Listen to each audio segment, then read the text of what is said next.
शाम जी national commission for missing persons NCM जो चवणु आहे त ॾंदुनि जी डॉक्टर ऐं अॻूणे शतरंज चैंपियन रानिया अलबासी जा ॿार जेके हिकु ॾहाके खां वधीक बशार अल असद जी दौर में ग़ाइब थी विया हुआ मुमकिन आहे त मरी विया आहिनि। असां क़ाबिल एतमाद ऐं तस्दीक कंदड़ नतीजनि ते पहुची चुका आहियूं जेके असांजे आला दर्जी पेशावरां यकीन सां उहो नतीजो कढणु ॾियनि था त डॉक्टर रानिया अलबासी जा ॿार फ़ौत थी विया आहिनि। NCMP छंछर ते हिकु बयान में चयो विच ओभर जी जंग जी करे पैदा थींदड़ ईंधन जी क़ीमतुनि में इज़ाफ़ो कारपूलिंग में तेज़ इज़ाफ़ो करे रहिया आहिनि। हिकु सवारी शेयरिंग प्लेटफॉर्म सां गॾु सफ़र करण लाइ सस्ता तरीक़ा ॻोल्हण जी नुअनि सार्फ़िन में इज़ाफ़ो जी रिपोर्ट करे रहिया आहिनि। दुनिया जी सभ खां वॾे कारपूलिंग प्लेटफॉर्म ब्लाब्लार चयो आहे त तवानाई जी वधंदड़ क़ीमतुनि हिन साल इज़ाफ़ी ड्राइवरनि खे ऐप ते धकायो आहे। लसे सैकड़ो वधीक इब्तिदाई अंदाज़े खां जीअं मुसाफ़िरनि खे ईंधन जे वधंदड़ क़ीमत खे ख़तमु करण जी नज़र अचे थी। जापान जी बचाव वारे वज़ीर बेजंग जे उन दावा खे रद्द करे छॾियो आहे त हिन जो मुल्क नए मिलिट्रिज़म में मसरूफ़ आहे चीन ते तनक़ीद कंदे उन जी फ़ौजी तोसी ऐं शफ़ाफ़ियत जी खोट ते। सिंगापुर में दफ़ाई सरबराही इजलास जे उहो असुल में चीन आहे ऐं उन जी हथियारनि जी वॾे हथियार आहे जेका बेन अल अक़वामी बरादरी लाइ संगीन ॻणती हुई।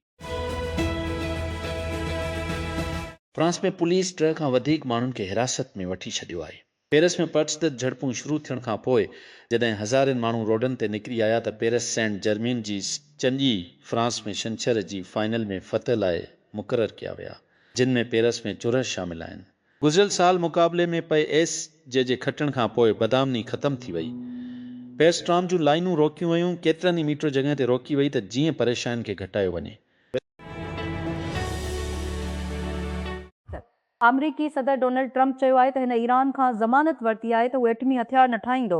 जॾहिं त रिपोर्टुनि साम्हूं आयूं आहिनि त हिन तेहरान खे हिकु सख़्तु अमन तजवीज़ वापसि मोकिलियो आहे। तजवीज़ ते कंहिं बि क़िस्म जे टोक विचोड़े ख़तमु कट ऑफ हरमम जी सामूंडी रस्ते खे खोलण जी मुआदे खे अञा बि वधीक डिघो करे सघे थी। तकरारी बयानबाज़ी ऐं कॾहिं कॾहिं हथियारबंद तकरार जी भनकिड़े जे बावजूदि हिकु मुआदे खे महफ़ूज़ करण जी हफ़्तनि जी कोशिशुनि खां पोइ इस्लामाबाद वफ़ाक़ी तहक़ीक़ाती एजेंसी FRA टुफ़ले में अॾे जी मुसाफ़िरनि खे ऑफलोड कयो। क़ानूनी इंटेलिजेंस ते ॿुधल ऐं ख़तरी ते ॿुधल निज़ाम जी तहत गैर क़ानूनी लॾ पुलाइण ऐं इंसानी स्मगलिंग खे रोकण लाइ हिकु आला ऑफिसर आचर ते चयो। सीनियर सहाफ़ियुनि जी हिकु चूंड ग्रुप सां ॻाल्हाईंदी इमिग्रेशन एडिशनल डायरेक्टर जनरल न्यामान सदी खे चयो त मुसाफ़िरनि खे ऑफलोड करणु अक्सर करे अवामी तौर से तनक़ीद कई वई। बुनियादी तौर ते हिकु हिफ़ाज़ती क़दम हो जो मक़सदु ज़िंदगियूं बचाइण शहरनि खे ॿाहिरीं इस्तेसाल खां बचाइण ऐं पाकिस्तान जी आलमी तस्वीर खे महफ़ूज़ करणु आहे। इबूजा नाइजीरिया ओकी बोला सोचो हिकु ज़रखेज़ी इज़ाफ़ी जो हिनखे ऑनलाइन मिलियो त शायदि इन जी हमल में मदद करे सघे थी।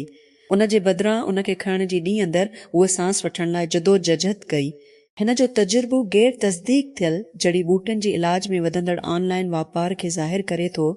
जेको सोशल मीडिया ते तरक़ी याफ़्ता आहे। बोला हिन जो असुलु नालो न आहे जेको 80 सालनि जी शुरूआति में आहे ऐं हिन खे कॾहिं बि औलाद नाहे थियो। हिन चयो त हिन साल जी शुरूआति में हिकु सुप्लीमेंट ख़रीद कयो ऐं तजवीज़ कयल डोज़ वधायो। दोस्तनि ऐं कुटुंब खां उन बाबति ॿुधण खां पोइ जल्दी नतीजनि जी उमीद। अंतोनियो स्पर्स सुपर स्टार विक्टर विम्बान्यामा पारां उभारियो वियो ड्रश खां पोइ पहिरियों भेरो NBA फाइनल में पहुतो आहे। दफ़ाई चैंपियन नयो यार्क निकस जे ख़िलाफ़ चैंपियनशिप शोडाउन बुख करण लाइ स्पोर्ट्स छंछर ते 3 खां बहितरीन 7 मग़रबी कॉन्फ्रेंस फाइनल ते कब्ज़ो कऐं NBA फाइनल में पहुची वियो जेको अरबात सां एंटोनियो में निकस जे ख़िलाफ़ शुरू थिए थो। छंछर ते पेरिस में पुलिस वधीक माण्हुनि खे हिरासत में वरिती जॾहिं त प्रतिशदत झेड़ा शुरू थी विया जॾहिं पेरिस सेंट जर्मेन जे चैंपियंस लीग जी फाइनल में फ़तह दौरान हज़ारनि रोडनि ते निकिरी आया। कुझ टिसलें पुलिस सॼी फ्रांस में रांदि की मुक़ररु कया विया जिन में 3 पेरिस में शामिल आहिनि। गुज़िरियल साल मुक़ाबले में पए एस जे खटण वारी बुदामनी खां पोइ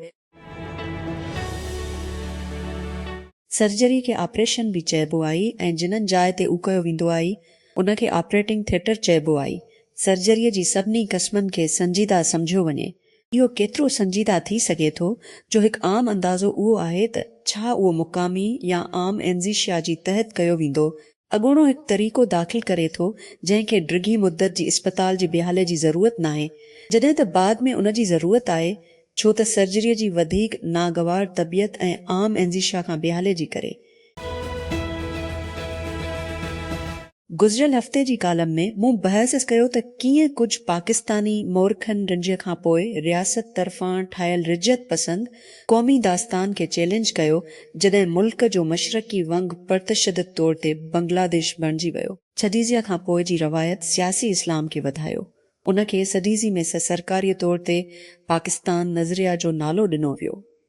जेतोणीकि कुझु मोरखनि नशर में उन तामीर खे ख़तमु करणु शुरू कयो पर उन जी कोशिशुनि खे समर ॾियण में वधीक 3 ॾहाका लॻी विया जॾहिं अबी अहमद ड्रश में एथोपिया जो वज़ीर आज़म थियो हिन अफ्रीका जे सभ खां पुराणी गैराबाद थियल क़ौम लाइ साफ़ स्लेट पेश कई जेका अॻूणो हेली मारियम डेसिल्गन पंहिंजी तक़रीबन 6 सालनि जी हुकुमरानी दौरान मज़बूत मुआशी तरक़े जी निगरानी कई हुई पर इख़्तिलाफ़ खे कचलण लाइ परतशदत कार्रवाई इस्तेमालु करण जो तारीख़ी नमूनो जारी रखियो हिन जी हुकूमत ऐं अवाम जे विच में वरासत खे वधायो आख़िरकार हिन जी इस्तीफ़ी जो सबबु बणियो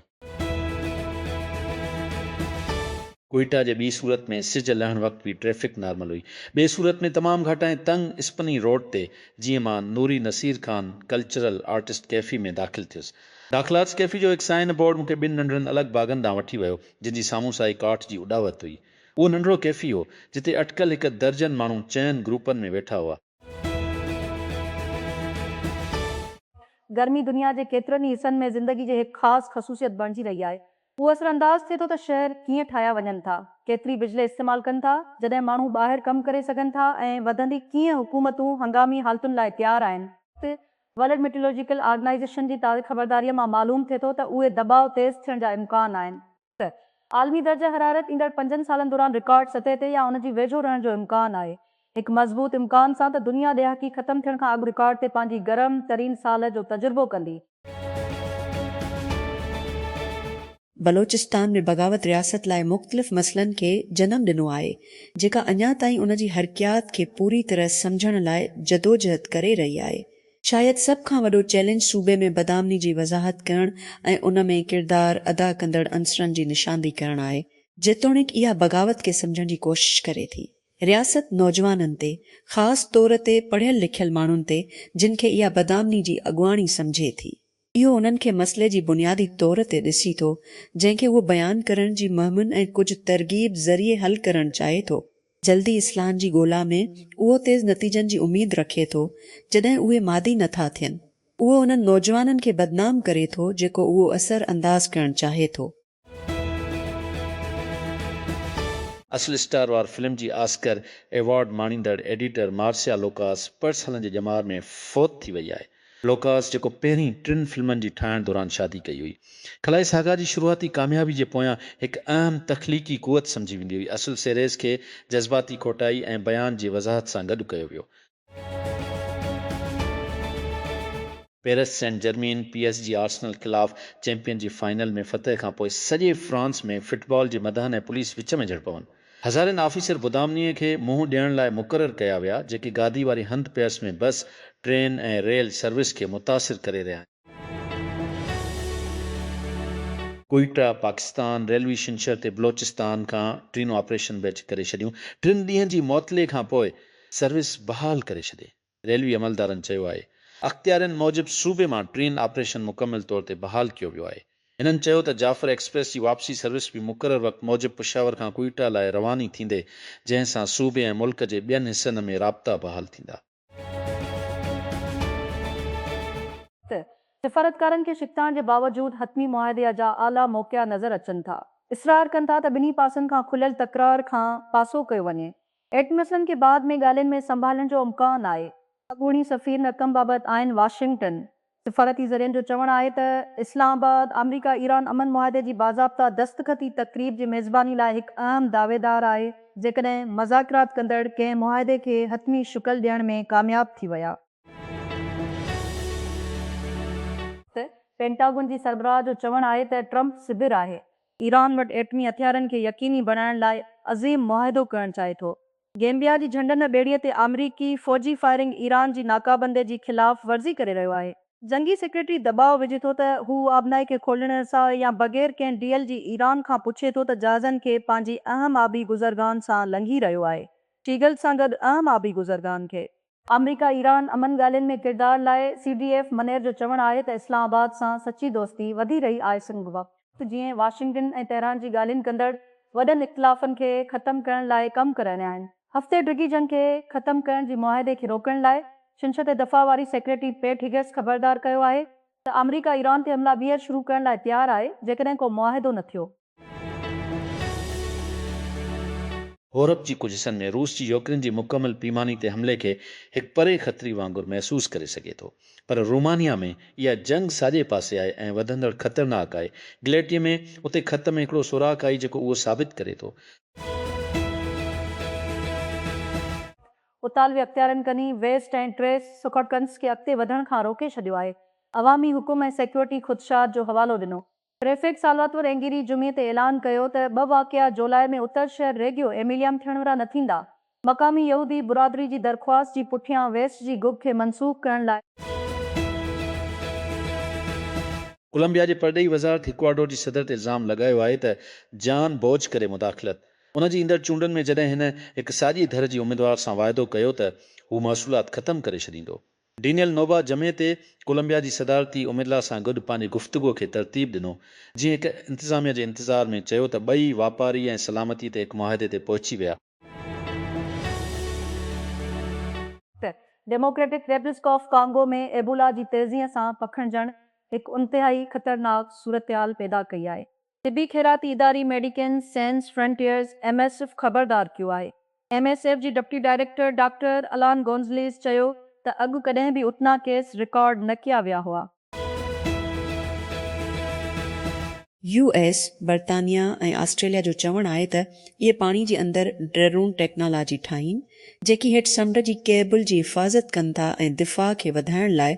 उन्हनि जी फ़ौजी इतिहाद जी तहत AUKUS जी नाले सां मशहूरु आहे। अणॼातल हेठियूं गाॾियूं UUV टेक्नोलॉजी ईंदड़ साल ताईं तयारु थियण जी उमेद आहे, जॾहिं त मंसूबे जी कुल लागत बयान न कई वई। बर्तानिया जी दिफ़ा वारी सेक्रेटरी जॉन हेली चयो त हिन जे क़ौम तुसरमग रिसल फर्म में मदद कंदी। यूक्रेन में जंग ताज़ो महीननि में घटि मीडिया जी ध्यानु हासिल कई आहे। उहो हिन हफ़्ते तब्दील थियो जॾहिं हिकु ड्रोन रोमानिया जी शहर गिलेटी में हिकु इमारत खे संभारियो, जेको यूक्रेन जी सरहद जी वेझो डेन्यूब दरिया ते हिकु वॾो बंदरगाह शहर आहे। रोमानिया जी सदर नेक्सो डान वाक़िए जो इल्ज़ाम रूस ते लॻायो। Paris Saint Germain Champions League जी फाइनल में पंहिंजी आसाब खे बरक़रार रखण लाइ आर्सेनल खे प्लेन तां शिकस्त ॾेई टाइटल बरक़रार रखियो, जॾहिं छंछर जी नैल बटंग शोडाउन इज़ाफ़ी वक़्त खां पोइ 40 तां ख़तमु थी वई। यूरोप जी जदीद अज़ीम रांदीगरनि में फ्रांस जे टेम जी हैसियत खे मज़बूत कंदी आर्सेनल जी मुहाफ़िज़ गुब्रियल बडापिस्ट जी पोस्कास अरेना में मातवे साफोनोव जी क्रॉस बार ते पंहिंजी स्पॉट कक खे धिकायो। हिन जी मस्त तस्दीक कई त PS जे पहिरीं क्लब जे तौर ते ट्रॉफी बरक़रार रखी जॾहिं रियल मीडिया टंदिस रश ताईं पंहिंजे 3 सालनि जी हुकुमरानी मुकमिल कई। अमरीकी कांग्रेस खां अॻु हिकु बिल में हिकु शख़्स अमरीकी ऐं इसराइली फ़ौजियुनि खे घणो वेझो हिक ॿिए सां ॻंढी सघे थी। हथियारनि जी तहक़ीक़, पैदावार ऐं टेक्नोलॉजीअ ते संदनि ताउन खे वधीक मज़बूत करे थो। तजवीज़ उनवान अमरीका इसराइल दिफ़ाई टेक्नोलॉजी ताउन से थो। हाउस आर्म्ड सर्विसेज कमेटी माले सालल नेशनल डिफेंस ऑथराइज़ेशन एक्ट अंदीअ जी वर्ज़न सालियानी अमरीकी दिफ़ाई पॉलिसी बिल मेहता हिकु एई फॉरवर्ड पनन ठाहे रहियो आहे जेको ईंदड़ साल में जांच शुरू करण जो इरादो रखे थो। हिकु यादाश्त जी मुताबिक़ इंफॉर्मेशन पारां ॾिठो वियो हीउ डिवाइस ग़ालिबन लिमिटलेस जी कम ते ठाहींदी हिकु AI डिवाइस जी शुरूआत जेका मेहता सिस्टल जी आख़िर में हासिल कई। शुरूआती हिकु AI पेंडेंट ठाहियो जंहिंखे सारिफ़ पंहिंजी कमीज़ सां ॻंढी सघनि था या उन्हनि जी गुफ़्तगू खे रिकॉर्ड करण लाइ हार जी तौर ते पाइण। उन वक़्तु मीटा चयो त हुसूल उनखे इजाज़त ॾींदो त AI फ़ाल थियल कपिड़ा ठाहिण लाइ असांजे कम खे तेज़ करणु। माइक्रोसॉफ्ट जी गिटहब कोपायलट जो सोनहरी दूर ख़तमु थियण ते ज़ाहिर थिए थो। घटि में घटि नंढड़ो माण्हू लाइ कंपनी पंहिंजी बिलिंग सिस्टम खे फ्लेट सब्सक्रिप्शन जे शरह खां टोकन जे इस्तेमाल वारी निज़ाम में तब्दील करे रही आहे, जंहिंमें सार्फ़ीन खे तमामु घणी शरह ते बिल ॾियण जी सलाहियत आहे। वॾनि इदारनि वटि अञा ताईं उन जो रस हूंदो, पर नंढियूं कंपनियूं ऐं मज़दूर पाण खे हैरान थी सघनि था त उन्हनि खे महीननि जी बजेट में तवाज़ुन कीअं रखिणो पवंदो। तब्दीलियूं जेकी जून ते थींदियूं, मतिलब त सार्फ़ीन खे चार्ज कयो वेंदो त केतिरा टोकन उन्हनि ज़रिए साड़ींदा आहिनि, जीअं इहे दरख़्वास्तनि जी बुनियाद ते घटि फ्लेट रेट जे बदिरां कमु कनि था।